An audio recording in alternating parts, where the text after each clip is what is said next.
غرباء غرباء غرباء غرباء غرباء غرباء غرباء.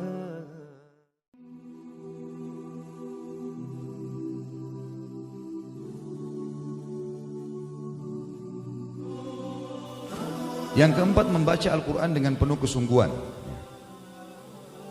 Ini tentunya teman-teman sekalian saya akan pilih poin-poin pentingnya karena menjelang asar ya. Banyak membaca Al-Quran. Bulan Ramadan adalah bulan Al-Quran. Kita semua dianjurkan agar memperbanyak membaca Al-Quran pada bulan ini. Di antara keadaan salafus saleh adalah selalu menyibukkan diri dengan hal-hal yang berkaitan dengan Al-Quran. Mulai dari membaca, mempelajari dan mentadabburi. Tadabburi artinya mengetahui kandungan hukum-hukumnya. Malaikat Jibril alaihissalam memperdengarkan Al-Quran kepada Rasulullah SAW pada bulan Ramadan. Uthman bin Affan radhiyallahu anhu mengkhatam Al-Quran setiap hari pada bulan Ramadan. Di antara salafus saleh ada yang mengkhatam Al-Quran dalam sholat tarawih tiap 3 malam sekali. Sebagian lagi setiap 7 malam sekali. Sementara sebagian lainnya mengkhatamnya setiap 10 malam sekali. Mereka selalu membaca Al-Quran baik di dalam sholat maupun di luar sholat. Bahkan Imam Syafi'i rahimahullah dapat mengkhatam Al-Quran sebanyak 60 kali di luar sholat pada bulan Ramadan. Artinya sehari 2 kali khatam. Sementara Al-Aswad mengkhatamnya setiap 2 hari sekali. Adapun Qatadah selalu mengkhatamnya setiap 7 hari sekali di luar Ramadan. Sedangkan di bulan Ramadan beliau mengkhatamnya setiap 3 hari sekali. Dan 10 hari terakhir Ramadan beliau mengkhatamnya setiap malam. Pada bulan Ramadan Imam Az-Zuhri menutup majelis-majelis hadis dan majelis-majelis ilmu yang biasa diisinya. Beliau mengkhususkan diri membaca Al-Quran dari mushaf. Demikian pula Imam Ats-Tsauri, beliau meninggalkan ibadah-ibadah lain dan mengkhususkan diri untuk membaca Al-Quran. Ibnu Rajab rahimahullah berkata, larangan mengkhatam Al-Quran kurang dari 3 hari tertuju bagi yang membiasakan hal itu.